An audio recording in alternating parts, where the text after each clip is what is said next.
Dr. Wales, can you give us an overview of the clerkship curriculum and how it prepares students for that all-important goal of achieving a residency and, of course, their continued career in medicine? Our medical school, like many medical schools, is divided into 4 years. And we have 3 trimesters a year. And so for a total of 10 trimesters. The first 5 in each of those trimesters is 15 weeks in duration. The first 5 are done on Grand Bahama Island. So they're in Freeport, which is in Grand Bahama Island. As Dr. Ippolito said, they are highly integrated, very case-based, small group active learning. If you are a person who likes to sit back and stay quiet in the back of the room, we're going to pull you right in. Right?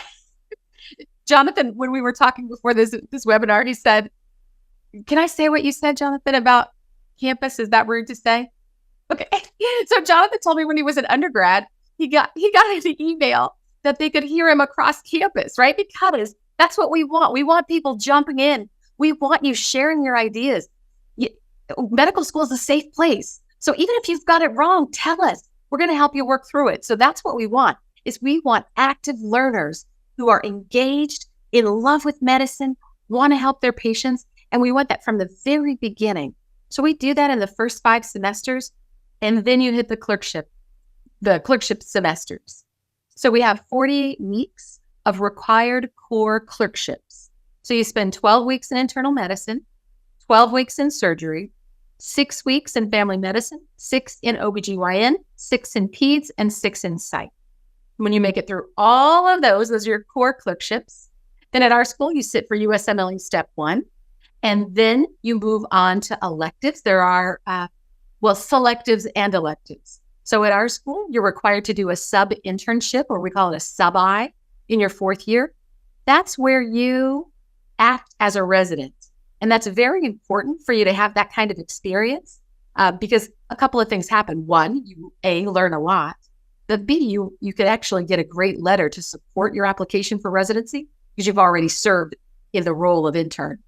And then we also require 4 weeks of urgent care or emergency medicine, and then 19 weeks of electives. And that's where you get to sort of customize the curriculum, if you will, based on your own personal interests.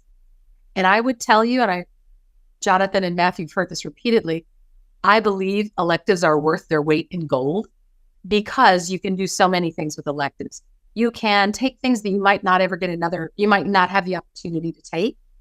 You can take things that will help strengthen your residency application, and you can even do what I'll call audition rotations. So every year since I've been a medical educator, which Jonathan shared has been a long, long time,